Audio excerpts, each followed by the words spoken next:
There are a couple of chairs right in the middle here. Since I brought them there, I don't want them to go to waste. So, a couple in there.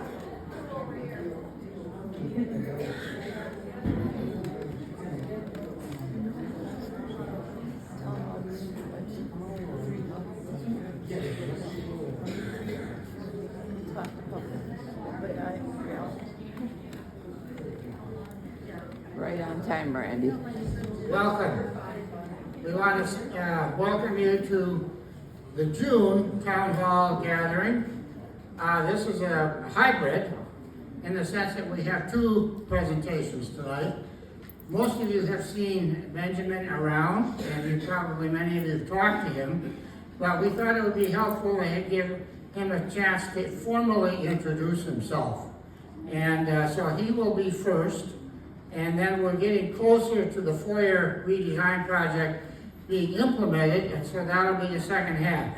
So, Benjamin Thomas, Executive Manager at Becketwood.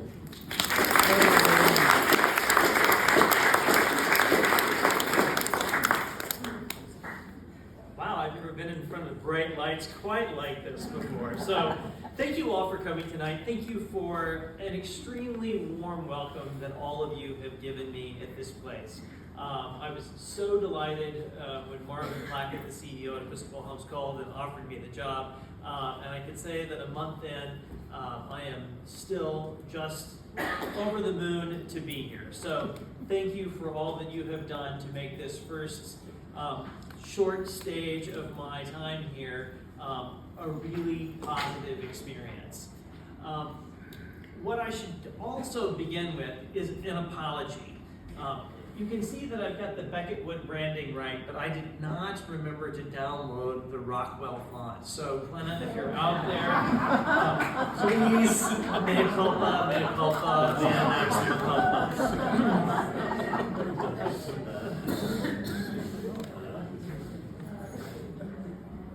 So, I'm just going to tell you a little bit about who I am, about what I do, and what I've done this first month here. And then after I sort of run through a quick introduction about myself and my crew, then I will be happy to take whatever questions that you have for me, and we can spend just a few minutes sort of chatting about what maybe you hope that I'm going to accomplish in my time here, which I hope to be very, very long. So, first of all, this is my crew. You can see we were volunteering over at Feed My Starving Children in Chanhassen, which is just around the corner from our house in Eden Prairie. And I can't see them behind me, but they are my mother-in-law, Grandma Susan, who is an important part of our life. She's the main reason that we moved to Minnesota, so we could help her out with her mother, great-grandma Jo, who is 97 right now. So, my daughter, Hannah, the dancer, my daughter Sophie, the singer, my son Nathaniel, the runner, my wife Holly, the teacher, me, the executive manager at Becketwood, and our youngest, Elliot, who is, like all youngest children, the family jester. And of course, my friend Odie, who at that point had decided that he missed me after a run and went and grabbed my running shoe and took it back to his bed to snuggle it for a little while. He doesn't eat my shoes anymore, but he still steals them. Next slide. So if you're wondering about how I ended up at Becketwood and what makes me qualified to be here, the answer lies at least in part with what's on the screen behind me. The easy way to remember this is the stuff on this side of the screen are places that I've gotten more than 1 degree, and the places on this side of the screen are places that I've only gotten 1 degree. Most recently, I was at the University of Minnesota, the Carlson School of Management, where I got an executive MBA about 1.5 years ago.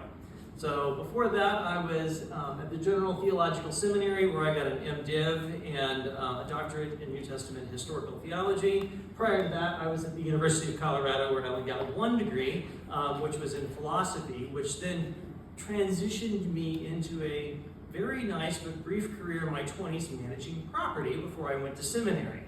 Because what do you do with a degree in philosophy except for manage real estate? And then prior to that, I was at the University of Oklahoma, where I got a degree in chemistry and a degree from the classics department in what used to be called letters or liberal arts. So I'm a person who's done a lot of things, and part of what I love about Becketwood is that I get to bring my whole history to bear here. There are so many interesting folks, so many conversations to get into, so many interesting problems to work on here. All of these things that I've learned, I feel like are going to be brought to bear on our communal life here at this wonderful place on the river. I'll take the next slide.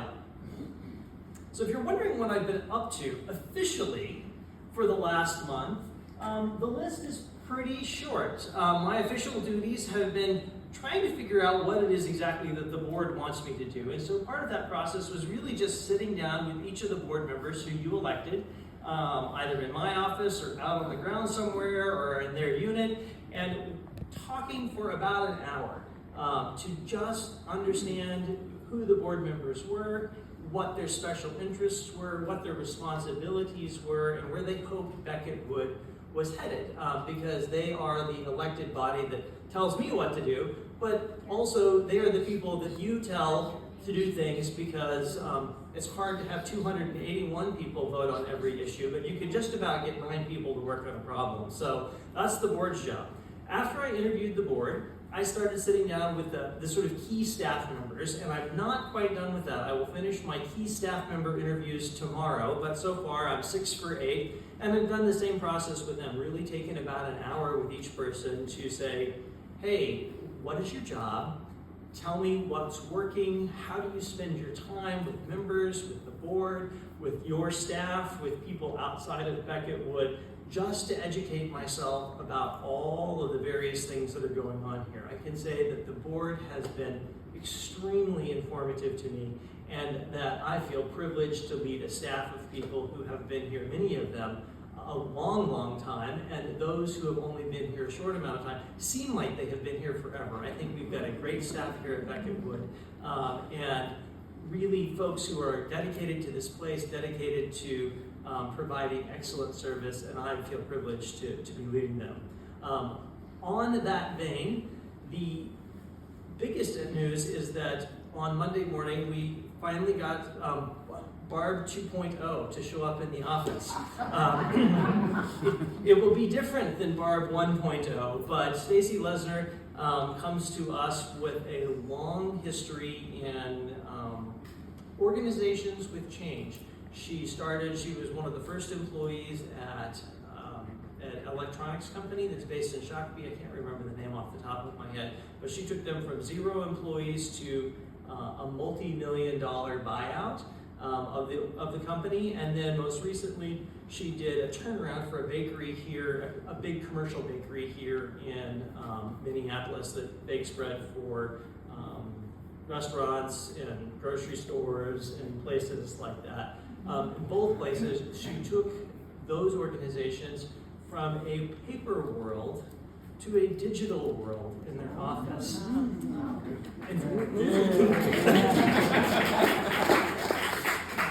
And for that reason, if no other, Stacy seemed the perfect person to step into the role here with us, and I'm delighted that it worked out that we were able to bring her on board. Next slide. Unofficially, I've been doing some other very important work, which is getting to know all of you. I've been invited up into your homes. I've done yoga with the gents up in the Wellington room. I've been down to the shop for coffee, and also correctly borrowed a tool from the shop, filling out the form, sticking it on the board, and then signing it back in. When I returned it 15 minutes later, I was hanging art in my, I was actually hanging a coat rack in my office, and I needed a stud finder so that I would be able to actually hang a coat rack instead of just placing it on the wall until I put my backpack on it the first time and it fell off. I'd have to say, Howard has given me a number of valuable history lessons here about Becketwood already as the resident historian. And I have been invited to happy hour, which I have enjoyed thoroughly. And I have chatted with many of you on the sidewalk, and as you know, if I've met you twice, my refrain is, could you please tell me your name again? Because there are a lot of you, and I want to learn all of your names, but it's going to take me a while. So, that's what I've been doing. I've been getting to know you and getting to know the sort of official and unofficial bits of this place. And at this point, I don't have any great predictions about what we're going to do next, but I have identified a few sort of tactical things that we can work on that are not going to be major sort of cultural upheavals here at Becketwood, but really just kind of nuts and bolts business things. So those are, next, IT. I'm not sure what the replacement schedule here for computers is, but I sent out an email yesterday afternoon to the staff and said, hey, could you look up your serial number on your computer and tell me how old it is? I got back 8 responses in 24 hours, and the average age of the computer sitting on a desk at Becketwood is 8 years old. Most businesses run their computers on a 5-year replacement cycle, some on a 3-year replacement cycle. And the winner for oldest computers goes to the maintenance department. So if you believe Harley's story about being short-staffed, good, because it's true. But if you don't believe Harley's story about being short-staffed, know that your requests that go into the computer are entering 2 computers aged 13 years old. And so it may just be a while for them to boot up and actually spit the information out. In addition to just the hardware level problems, we're looking at some software that we can cross the digital divide from paper to computers in the office. That's going to be about an 18-month process as we really try to just figure out what exactly it is that we need to know together as a staff and as board members and as Becketwood community members, because my hope is that we will bring some kind of software solution to Becketwood's information sharing that will allow everyone the access they need for this community to thrive. So I skipped down into my second point there already. That was really smart of me. So what's that going to look like? Well, like the member directory should be something that we should be able to access online. It should be password protected. We're not going to give people's information out to the world. But the day someone moves in who's new, we ought to be able to pop that into the directory and have it show up in all of your inboxes without any hitches at all. I don't know what that's going to take, but that's the sort of thing that we would like to be able to do, just so that onboarding people here becomes an automatic process instead of a chase for information. So that's one example. There will be many more to come. And if you've got things that you think that we should be able to share, I would be happy to add it to the list of dreams that we're going to incorporate into this grand new software program. The other thing that I've learned at Becketwood is that nothing here stands alone. On my first trip to Becketwood, I was walking outside with some members of the search committee, and we were talking about depreciation schedules and things like that. And I looked up and I saw that the dormers above your head need a little paint. And so that began a conversation about the roof. And I found out that in addition to the dormers needing a little paint, well, maybe there was a problem with the gutters.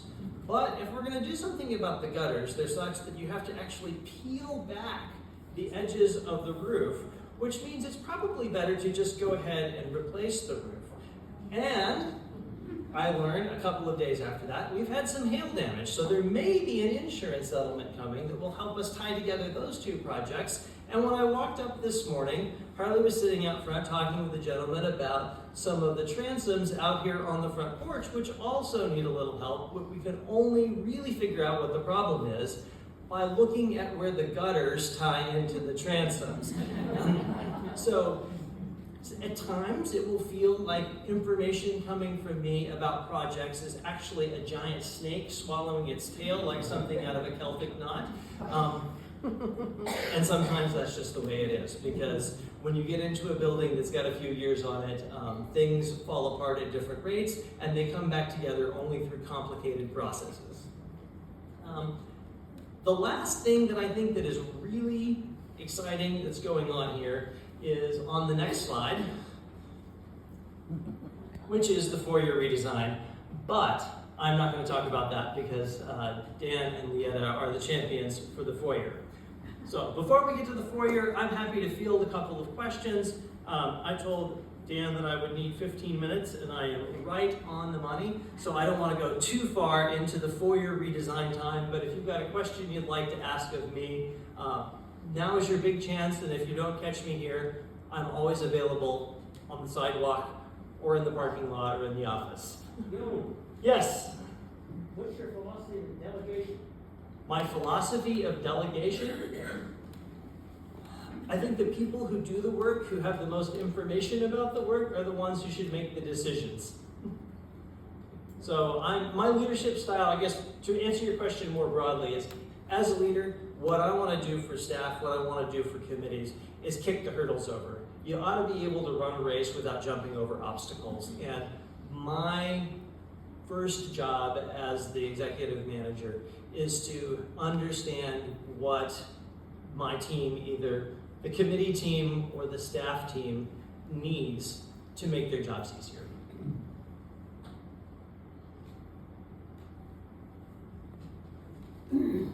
How is everything you just said tied together with two things? One, the report or study that I think is currently being evaluated, that I believe has any number of suggestions about some change here. And in terms of the software or IT in general, how does that tie to the current committee that's doing investigation in that area? So the question, if I can rephrase it, David, right? Yes. David's question, if I rephrase it, is how does what I'm talking about tie into Tom Reese's report? So Becketwood hired a consultant before I was hired to come in and look at the organization as a whole and to make some recommendations about how Becketwood might adapt and move forward in a way that allowed it to sort of pivot into the mid-21st century after 40 years of existence, a kind of generational change for the organization. So the one thing that he sort of underlined in bold red pen in this report is that we really needed to automate some stuff going on in the office and to find a integrated business software that would allow us to not just chase papers around from file to file to file in offices would be a number one thing to do. That doesn't address anything about the sort of deeper culture of Becketwood. So the first step for me here as a manager is going to be to do some tactical things that just address the way we do business. The next step, which Tom sort of indicated, is to take a big look at Becketwood's values, its governance structure, and its relationship to Episcopal homes and all of those sorts of things. But he said, don't do that for 2 years. It's going to take you 2 years to figure out the software, see how things are running, and then address whatever changes need to be made in the system when you figure out how the system actually runs when you get it up to a kind of 21st level efficiency. Great question, thank you. The second half was about the IT committee. Oh, the IT committee. I've already been meeting with them, and they've got a list started of things that they hope to do. So yeah, that work is not going to go to waste. I've already met officially with a couple of folks off of that committee.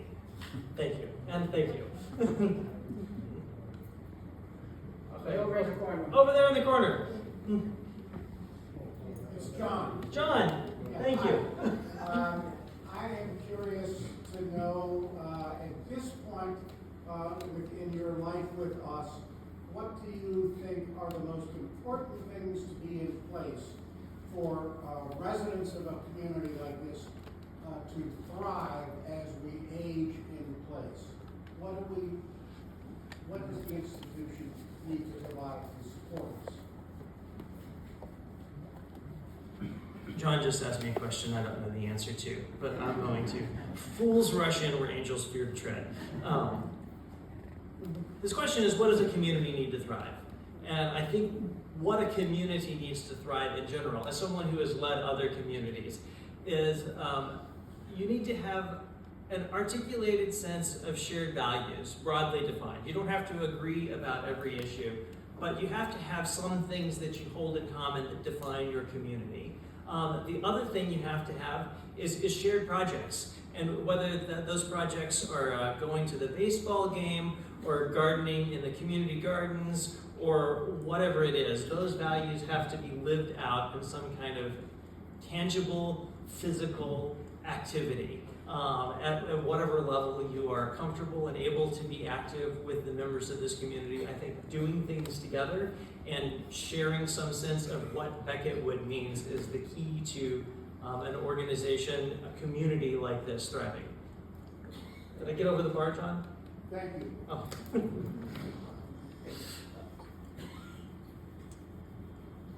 All right, well, I don't want to dip too far into the 4-year time. I promised Dan and Leetta the majority of this time, but I really do, okay. I really do thank you for your time, for your attention, and honestly, send me an email, call the office. Sending me email is better than calling the office because the office phone rings a lot when I'm talking to people and then I don't answer it because I don't get up to answer the phone in the middle of a conversation. Or just stop by. If I've got 5 minutes, I'll be happy to talk to you, and if I don't have 5 minutes, I'll be happy to make an appointment. I would love to get to know all of you well.